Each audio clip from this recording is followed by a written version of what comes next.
जय जय गंगे। प्रयागराज से उठी वो चिंगारी जिसने करोड़ों सनातनियों का खून खौला दिया।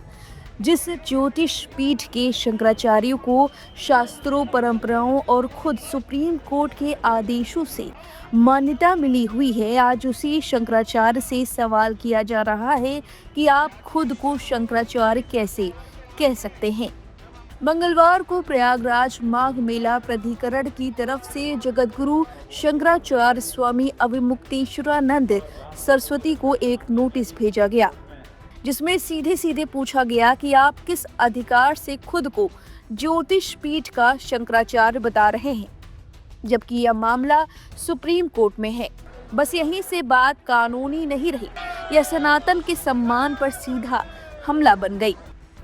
फिर क्या, शंकराचार्य ने नोटिस का जवाब 8 पन्नों में दिया, जिसमें उन्होंने कहा, हाँ, मैं स्वामी अविमुक्तेश्वरानंद शंकराचार्य हूँ। दरअसल स्वामी अविमुक्तेश्वरानंद की तरफ से इस नोटिस का 8 पन्नों का करारा जवाब भेजा गया है, जो खुद सुप्रीम कोर्ट के सीनियर वकील अंजनी कुमार मिश्रा ने तैयार किया है। यह जवाब मेला प्राधिकरण की ऑफिशियल मेल आईडी पर भी भेजा गया है और सेक्टर 4 स्थित दफ्तर पर भी चिपका दिया गया है। लेकिन सबसे हैरानी वाली बात यह है कि जब स्वामी जी की टीम जवाब देने मेला प्राधिकरण पहुंची तो वहां एक भी जिम्मेदार अधिकारी नहीं मौजूद था। इसके बाद अनुयायियों ने वही किया जो इतिहास में याद रखा जाएगा। प्रशासन के दफ्तर के गेट पर ही कानूनी जवाब चिपका दिया गया। जवाब में क्या लिखा गया? इस जवाब में साफ कहा गया कि मेला प्राधिकरण का नोटिस बिना अधिकार के है, मनमाना है, दुर्भावनापूर्ण है और जानबूझकर अपमान करने के इरादे से जारी किया गया है। वकील ने लिखा है कि यह नोटिस सिर्फ स्वामी अविमुक्तेश्वरानंद का अपमान नहीं, बल्कि यह 100 करोड़ से ज्यादा सनातन धर्म के अनुयायियों की आस्था पर हमला है। सुप्रीम कोर्ट का सच जो छुपाया जा रहा था। वकील का कहना है कि सुप्रीम कोर्ट के आदेश का हवाला दिया है, जिसमें साफ कहा गया है कि जब तक मामला न निपटे तब तक स्वामी स्वरूपानंद सरस्वती जी ही शंकराचार्य रहेंगे और उनके बाद उनके द्वारा नियुक्त उत्तराधिकारी ही शंकराचार्य बनेगा और वही उत्तराधिकारी हैं स्वामी अविमुक्तेश्वरानंद सरस्वती। प्रशासन की सबसे बड़ी गलती। प्रशासन जिस 17 अक्टूबर 2022 के आदेश का हवाला दे रहा है, वकील के मुताबिक सच ये है कि स्वामी जी का पट्टाभिषेक 12 अक्टूबर 2022 को ही हो चुका था, यानी सुप्रीम कोर्ट के कथित आदेश से 5 दिन पहले ही शंकराचार्य बन चुके थे। खुद सुप्रीम कोर्ट के कई आदेशों में उन्हें शंकराचार्य लिखा गया है, यानी जो नोटिस मेला प्रशासन ने भेजा है वह सीधे सीधे कोर्ट की अवमानना के दायरे में आता है। सीनियर वकील पीएन मिश्रा ने खुलासा किया कि स्वामी वासुदेवानंद ने गलत एफिडेविट देकर कोर्ट से आदेश लिया था, जिसके खिलाफ अभी अलग से याचिका दायर की जा चुकी है। मतलब साफ है, शंकराचार्य को रोकने के लिए कोर्ट में झूठे कागज लगाए गए हैं। अब आपको बताते हैं कि विवाद शुरू कहां से हुआ। दरअसल स्वामी अविमुक्तेश्वरानंद अपने रथ पर स्नान करने के लिए जा रहे थे। उनके अनुयायी उनके चारों तरफ थे। इसी पर मेला प्रशासन का कहना था कि वो पैदल चल कर जाएं और स्नान करें। इस पर उनके अनुयायी भड़क गए और उनका कहना है कि अगर पैदल चलकर जाएंगे तो भक्तजन उन्हें देख नहीं पाएंगे और उनके पास आने की कोशिश करेंगे, जिससे भगदड़ और मच सकती है। लेकिन पुलिस प्रशासन का कहना है कि इस तरीके से और भी लोगों को स्नान करना है, उनके लिए बाधा उत्पन्न हो सकती है और ऐसे रथ यात्रा करना ठीक नहीं है। इसी पर अनुयायी और पुलिस वालों के बीच झड़प हो गई। पुलिस वालों का कहना है कि अनुयायियों ने मारपीट की, वहीं अनुयायियों का कहना है कि पुलिस ने मारपीट की। ये आरोप और प्रत्यारोप लग रहे हैं। वहीं स्वामी अविमुक्तेश्वरानंद ने उसी वक्त रथ पर कहा कि मैं इस वजह से नीचे नहीं उतर रहा हूँ क्योंकि भक्त मुझे देखने के लिए मेरे पास आने की कोशिश करेंगे, लेकिन जब मैं रथ पर रहूंगा तो दूर दराज से भी मेरे भक्त मुझे देख पाएंगे। और भगदड़ मचने की संभावना बेहद कम होगी। इसी के बाद अब विवाद बढ़ता जा रहा है और स्वामी अविमुक्तेश्वरानंद वापस लौट गए थे बिना स्नान किए, और जितने भी भक्तजन थे, उनके समर्थक थे, उनके अंदर गुस्सा देखने को मिला। उन्होंने अभी प्रदर्शन करना शुरू कर दिया है उनके अपमान के खिलाफ, और लगातार स्वामी अविमुक्तेश्वरानंद भी लगातार भाषण दे रहे हैं। और अभी हाल ही में उन्होंने ये बात कही है कि महाकुंभ में पहले मुझे शंकराचार्य कहा गया और अब मैं शंकराचार्य नहीं हूँ, ये भी मुझे साबित करना है।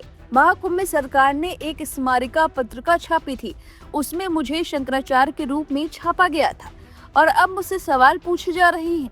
अब जरा सुनिए वकील पीएन मिश्रा को, उन्होंने कैसे इस ऑर्डर को लेकर क्या कुछ कहा है।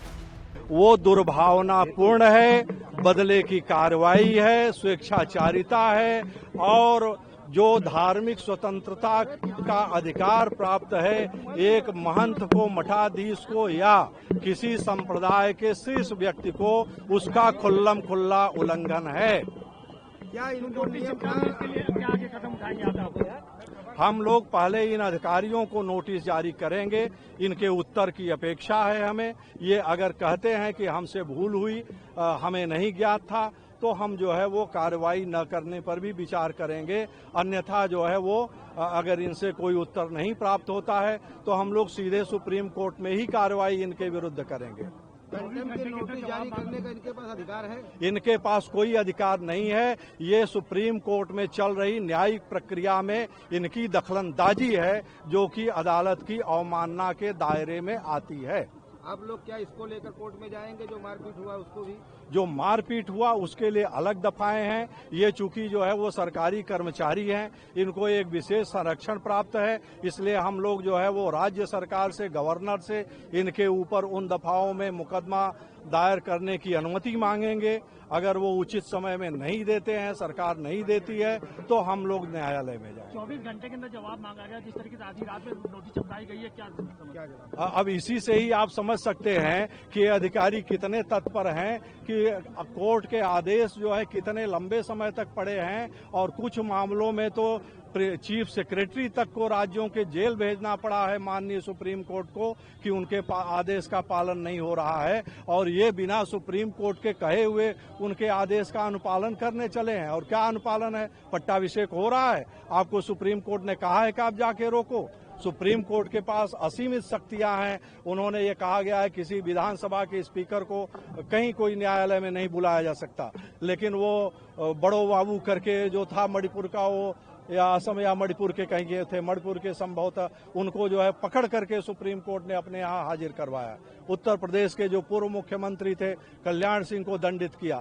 तो आप माननीय सुप्रीम कोर्ट के पास शक्तियां कम है क्या, जो उनको संविधान के अनुसार कंटेम्प्ट करने का अधिकार प्राप्त है, और कंटेम्प्ट ऑफ कोर्ट एक्ट 1971 के अंतर्गत प्राप्त है। उसमें कहाँ कहा गया है कि पुलिस के कहने से कंटेम्प्ट होगा या पुलिस कंटेम्प्ट की कार्रवाई करेगी? और कहाँ कंटेम्प्ट है? कंटेम्प्ट तो आप कर रहे हो प्रक्रिया में दखलंदाजी। वासुदेवानंद सरस्वती जो है, उनको जो है उन्होंने अपने नाम के आगे शंकराचार्य लिख दिया। सुप्रीम कोर्ट में पिटीशन लगाई गई कि इनके ऊपर रोक लगी है, ये शंकराचार्य कैसे लिख सकते हैं, जो राम जन्मभूमि तीर्थ क्षेत्र न्यास बना है उसकी बात कर रहा हूँ। उन्होंने हटा दिया। और अभी भी सब लोगों, आप लोग पत्रकार हो, आप लोगों को निमंत्रण पत्र देखा होगा। मैं भी इनवाइटी था, 22 जनवरी को गया था, मेरे पास वो निमंत्रण पत्र है। उसमें स्वामी वासुदेवानंद सरस्वती लिखा हुआ है, कहीं शंकराचार्य नहीं लिखा है। तो सरकार का द्वारा बनाया गया प्रायोजित जो ट्रस्ट है उसमें शंकराचार्य नहीं लिखा गया, और ये अधिकारी उन्हें शंकराचार्य के रूप में सुरक्षा देते हैं। उनके नाम के आगे शंकराचार्य बोर्ड पर रखा है और वहाँ इनको नहीं दिखाई पड़ रहा है। अब फिलहाल इस खबर पर आपकी जो भी राय में कमेंट करके अपनी राय जरूर दे। बने रहिए लाइव हिंदुस्तान के साथ।